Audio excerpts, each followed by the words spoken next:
Hey everybody, I'm Mama Baird and welcome back to my channel. In today's video, I'm going to be showing you what I picked up from my local food bank. I live in Missoula, Montana, and we are allowed to visit our food bank once a week. You get a different amount of food based off of your family size. So we are a family of 5, and this is what we received this week. This is one that you can pick and choose what you would like. Some things they only have one choice of, other things you pick between one out of a bunch of it. So I'll go through each item and what I got. If you're new to the channel, my name is Carolina. Please go ahead and hit that like button, subscribe to the channel if you're not already subscribed. Every like, comment, share really helps support me and my channel. Thank you so much, guys. All right, let's get in here and let's see what I got. First of all, for the breads, I got 2 loaves of this buttermilk bread. This is amazing because like half of this is like 1 round of sandwiches for us. So 2 of these would be 4 meals for my family utilizing bread or a couple of sandwiches. And then we also got a loaf of sourdough, garlic sourdough to be specific. Last time I got one of these, it was in a baguette and I sliced it and made my own croutons. I can have that video listed below if you want to learn how to do it. They were so good and so crispy. And then I got this everything bagel seasoning loaf. I thought this would be fun to make some kind of sandwiches. This is a lot of nuts and seasonings though, so I don't know. I might scrape some off. But this will be something fun to fiddle with. I'm just going to go ahead and show you my meat. I am super excited about it. I got some fantastic proteins this week. 1 boneless leg of lamb and a New York strip. This does have the bone in. Bone in, yeah. So this is, looks like it's just over a pound. And then this is 3.71 pounds of lamb. This will be good to cook up, and maybe we can make like steak sandwiches with this or the garlic bread. That would be fun because the kids really enjoy steak. I don't know, if you guys have any ideas for this leg of lamb, let me know.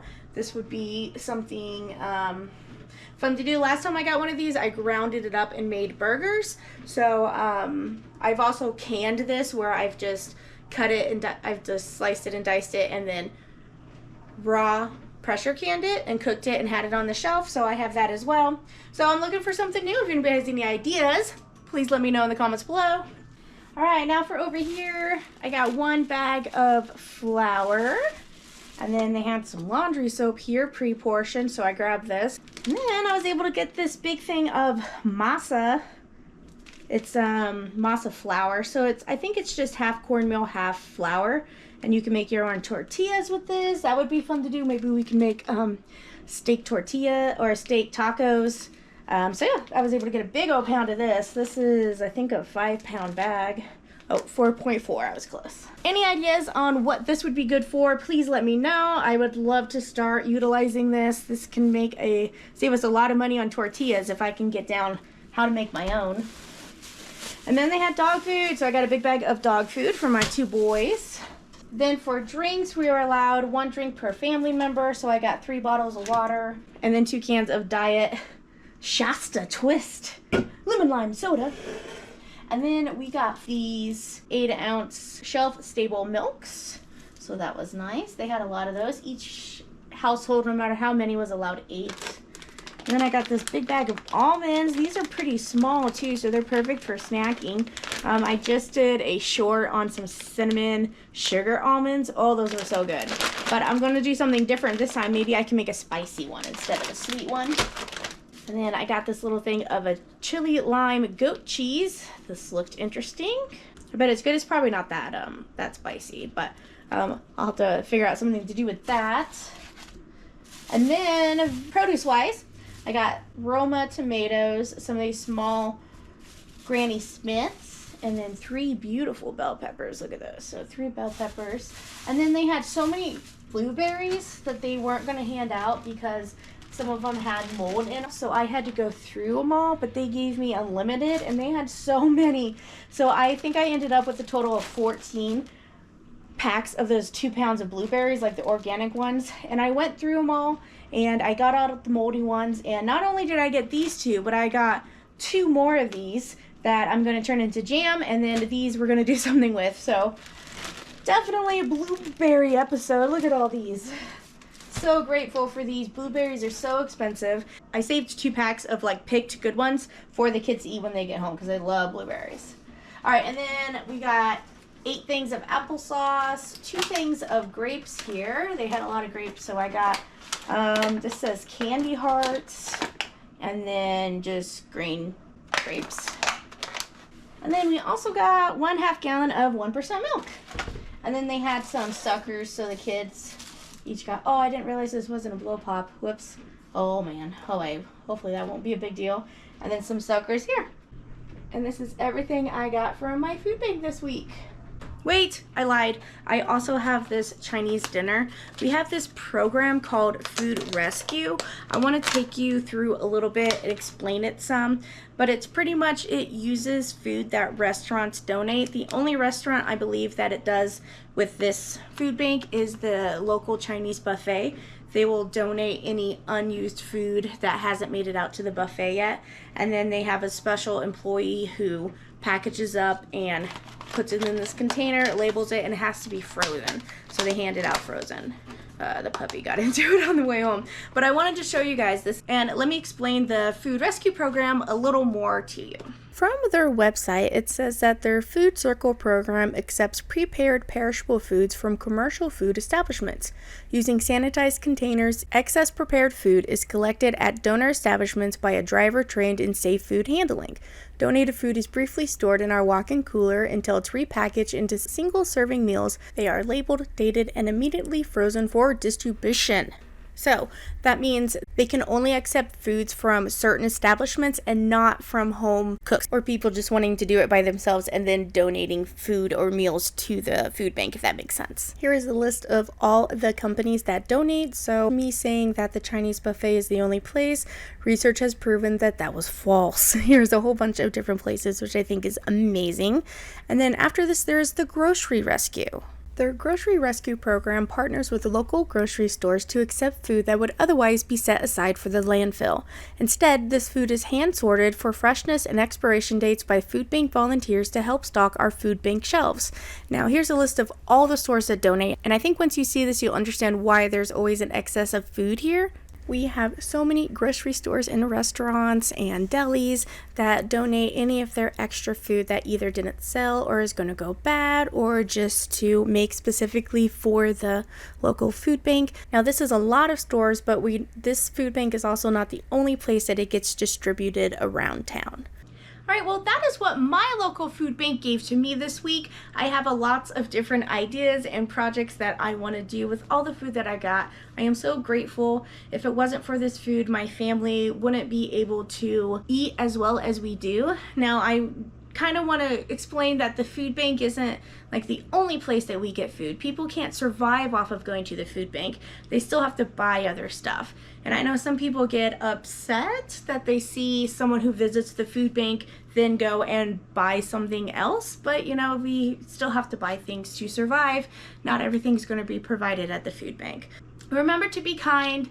Don't judge someone. You never know what they're going through. You know the old saying, never judge a book by the cover. Now that you saw what I have, I'm going to get this all settled, put up, and then we are going to do some cooking, so hang tight.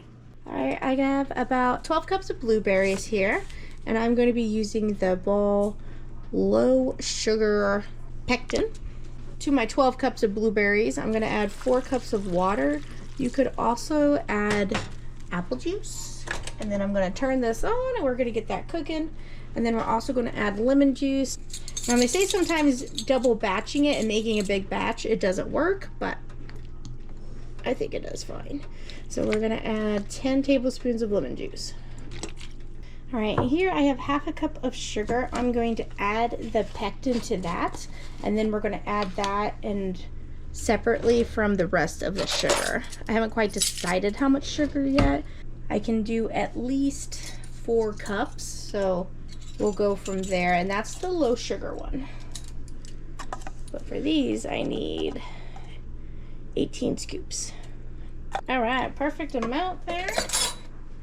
I might add another 1/2 cup of sugar to this because I forget it's like a quadruple recipe, so.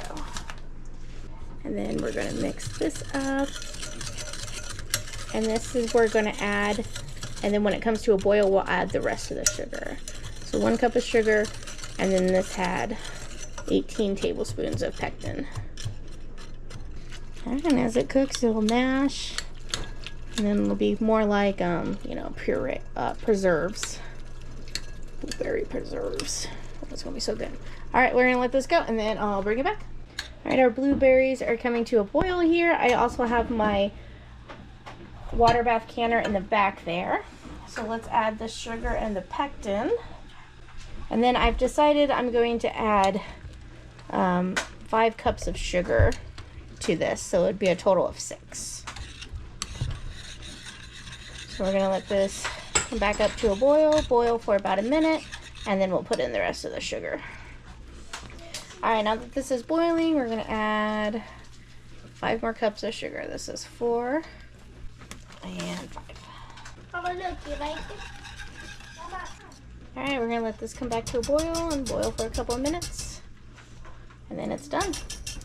This has been boiling for 6 minutes now, so I'm going to go ahead and turn it off and portion it into my jars. I'm going to use pint-sized jars because we tend to go through a lot of jam and jelly, so it's a better idea for us to just use the bigger ones.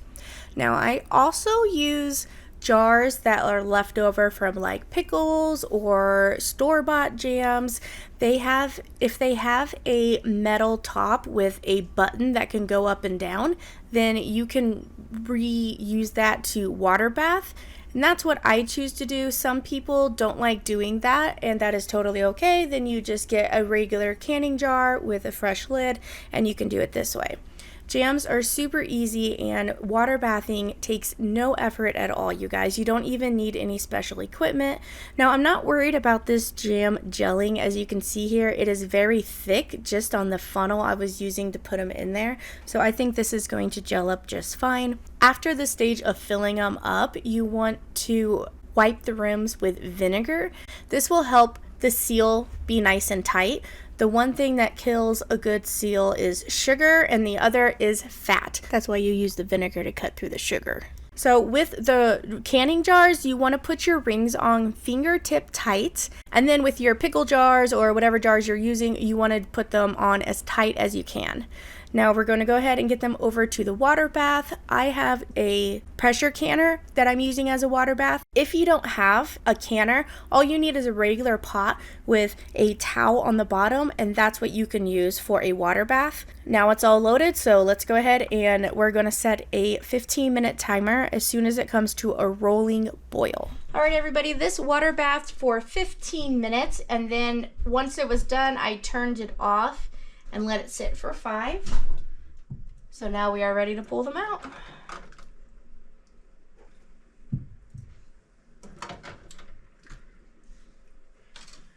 You want to make sure you have a towel to put them on because the sudden change of glassed counter could cause it to break. So always have something down here.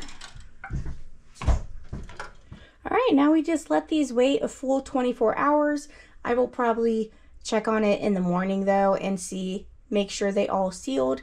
If anything happens where they didn't seal, just take the lid and wring off, re-vinegar, put the lid on, like wash the lid, put it on, and you can reboil it and try again. Or you can just stick it in the fridge and just know that you need to use that first.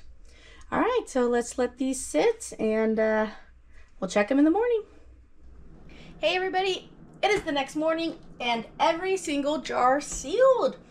You can see how it's no longer popping. You can hold it by the lid and it is definitely thickened up. Look at that. This thing meant business.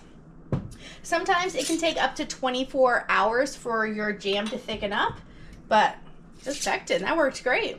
I don't know if blueberries have natural pectin in them too, so that could be why it's extra firm, which I'm loving that. We are actually going to open one of these up and give them a try. So from here, you're going to take the rings off. Some people just kind of loosen them. If you have them too tight, the seal could pop and then you wouldn't know, and it can go bad without you being able to detect it.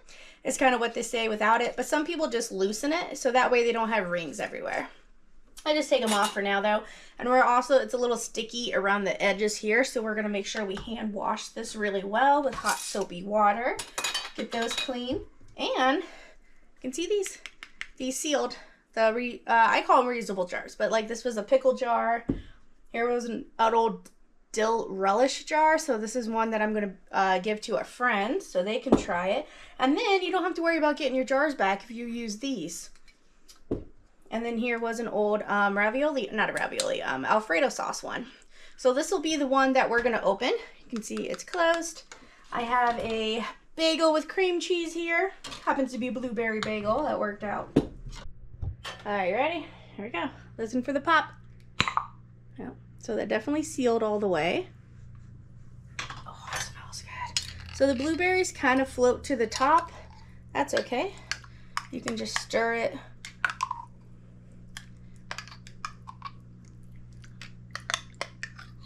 There's our jelly.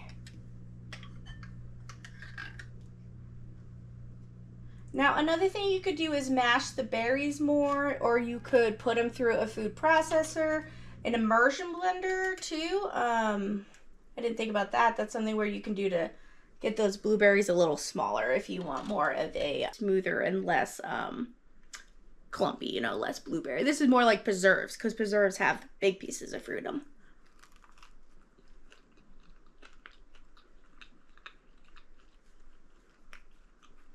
That's so good. I really like doing the low sugar because with the, sometimes it's equal parts sugar to fruit with regular pectin. And that's so much because then all you do is taste sugar, you know, you don't, here you actually get the flavor of the blueberry.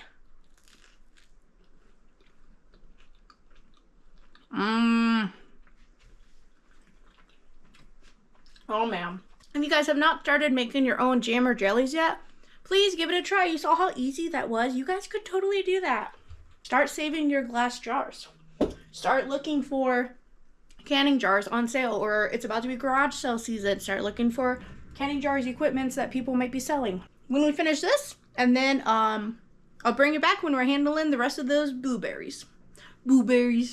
Well everybody, I didn't get to all of those blueberries in this video, but I think I'm just gonna run to the store and I'm just gonna make some more jam. If you or anybody you know is struggling with food or needs some help at the grocery store, please consider going to your local food bank. I have resources listed down below if you need a place to start. Well guys, thank you so much for watching. I'll catch you next time on Mama Birds.